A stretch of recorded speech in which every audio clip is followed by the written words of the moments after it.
Rucksack auf meinen Schultern ist ein Fallschirm in die Freiheit. Ein Zelt, ein Bett, Zahnbürste, Feuerzeug. Wow. Entlang den schönsten Wegen, Berge, Wälder, grüne Ebenen. Es endet erst, wenn der Trail aufhört.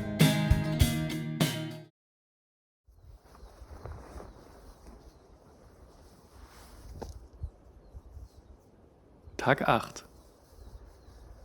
Die Nacht war super. Es war bisher die ruhigste der Reise. Ich bin nur einmal aufgewacht und mit 10 Grad Minimum war es nochmal 1 Grad wärmer als die Nacht zuvor. Am Morgen nutzte ich den schönen Platz aus. Ich machte mir Kaffee und aß eine Kleinigkeit, während ich zusammenpackte.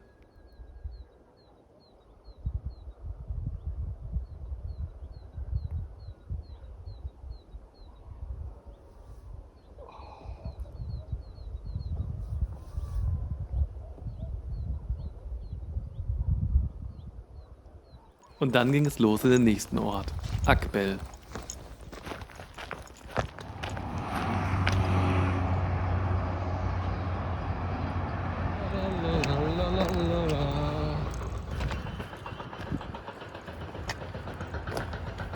Das Schöne ist auch, dass man über Berge, an Klippen, an Berghängen entlang geht, aber auch durch Täler kommt. Und dadurch kann man halt auch super schön immer sehen, wo man vielleicht vor einem Tag oder so schon war. Ich zeig das mal. Also ich komme hier gerade diesen kleinen Pfad hier entlang. Und der führt jetzt also da durch einen Wald und kommt aus diesem Dorf. Da habe ich eben eine Kleinigkeit gegessen.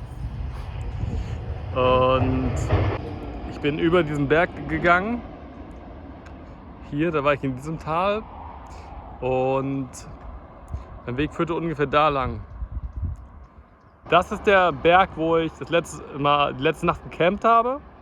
Und hier auf der gegenüberliegenden Seite, da, über meinem Fingernagel, da ist Etiennes Villa. Und gestern habe ich eben auf diese Villa geschaut und auf dieses Dorf, wo dann abends die Lichter so schön ausgegangen sind.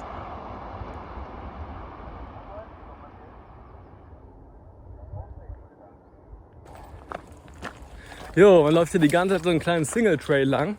Und der ist ein bisschen schmal, man zerkratzt sich ein bisschen die Beine, aber es macht einfach unheimlich Spaß, weil man sich hier die ganze Zeit tschack um die Kurven windet und aber richtig vorankommt, weil es einfach mal geradeaus geht. In meinem flotten Gang begann ich zu singen und in meinem Kopf ein Wanderlied zu dichten. Was dann folgte, war gewaltig. Eine etwa 200 Meter lange Aquäduktbrücke, erbaut von den Römern, um die Ortschaft Patara mit Frischwasser zu versorgen.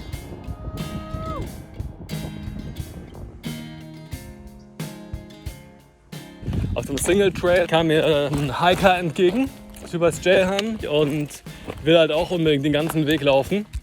Der Weg macht hier aber gerade so eine Schleife und er will nämlich die nächsten Tage ein bisschen chilliger machen.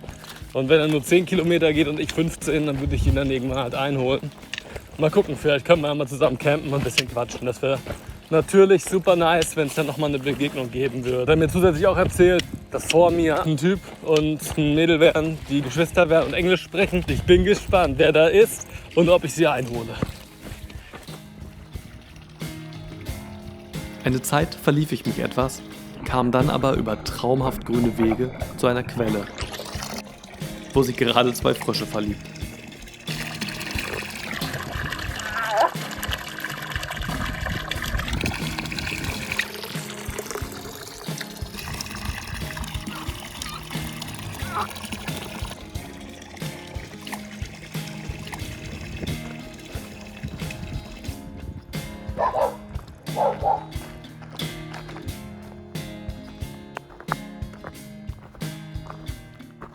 Ich nahm an, dass diese Barriere, dass damit gemeint ist, dass da der Weg nicht lang geht. Hier sind die Türme und da oben ist auch nochmal ein Turm zur Bestätigung.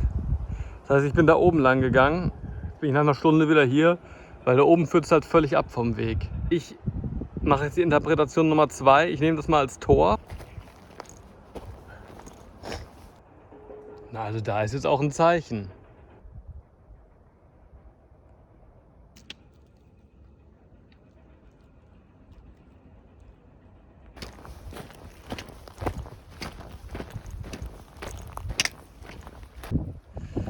Ja, ich möchte noch mal ganz klar sagen, also Der Weg hier wird halt echt wirklich immer beschwerlicher und immer enger. Aber die Zeichen führen hier lang vom Weg. Das Kartenmaterial führt hier lang. Und ich war tatsächlich vorhin da oben und wollte hier dann querfeldein. Aber es ist hier gar keine gute Idee, weil hier halt überall Dornen sind.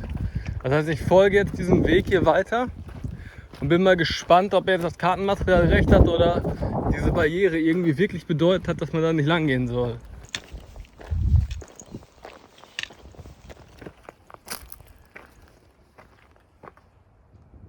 Da habe ich mich jetzt dagegen entschieden, doch noch Wasser aus dem Brunnen zu holen.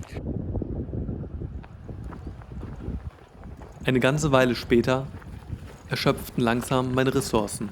Ich hatte Hunger, Durst, mein Akku und die Powerbank waren fast leer und mehrmals vom Weg abgekommen war ich auch. Süß, du versteckst dich, Süß, ne? Ist ja alles gut. Die Stimmung kippte etwas. Nicht so, wie ich mir das vorgestellt hatte. Schließlich wollte ich Jayhan einholen. In diesem Tempo aber würde ich das sicher nicht schaffen. Glücklicherweise kam ich gerade in einen Ort namens Gelemisch. In diesem Ort traf ich den Deutschen aus der Pension, dem Likia Inn, von Tag 5 wieder. Eine Frau in einem Restaurant, die geschult schien, Kundschaft an die Angel zu ziehen, fragte mich im Ton einer Dauerschallplatte, ob ich etwas essen möchte. Ich sagte, gut, dass Sie fragen. Was gibt es denn? Gözleme, antwortete die Frau. Und ich erwiderte, super, das habe ich ja lange nicht gegessen. 3 Arbeiter warfen sich als Menschenkette in einer nach Allmann-Sprechart so versicherungstechnisch schwierigen Art und Weise die Steine zu, dass ich kaum hinsehen konnte.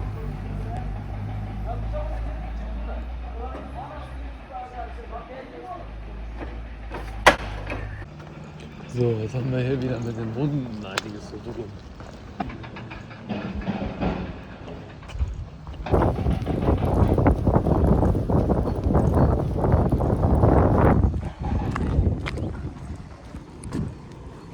Ja, jetzt ist auch eine historische Stätte hier. Passiere jetzt hier Patara.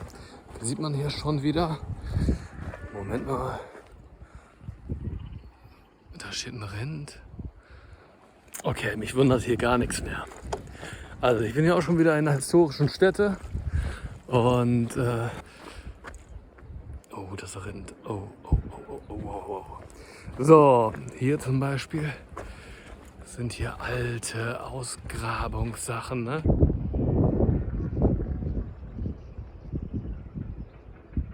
Ja, ich bin jetzt doch zurück zum Rind gegangen, weil hier der Weg angeblich direkt reinführt.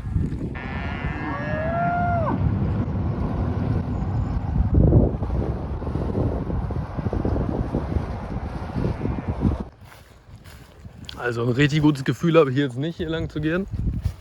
Ich frage mich auch, wo die Markierungen geblieben sind.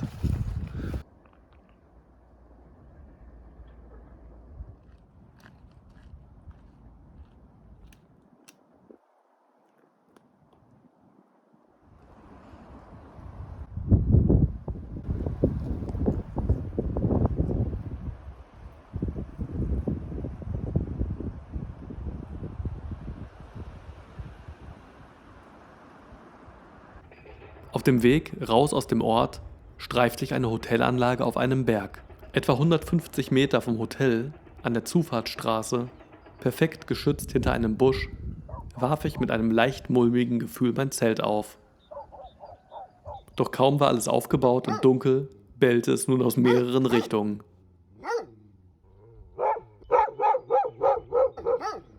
Das Bellen wurde langsam, aber sicher immer lauter. Sie liefen anscheinend in meine Richtung. Sie kamen näher. Ich schaltete meine Stirnlampe heller und sah, wie sich die beiden Hunde durch die Büsche pirschten und dabei weiter Krach machten. Sie wollten mich anscheinend verjagen.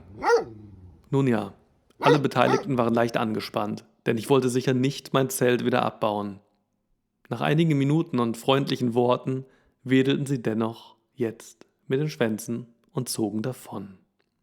Puh. Der Rucksack auf meinen Schultern ist ein Fallschirm in die Freiheit. Ein Zelt, ein Bett, Zahnbürste, Feuerzeug. Wow. Entlang den schönsten Wegen, Berge, Wälder, grüne Ebenen. Es endet erst, wenn der Trail aufhört.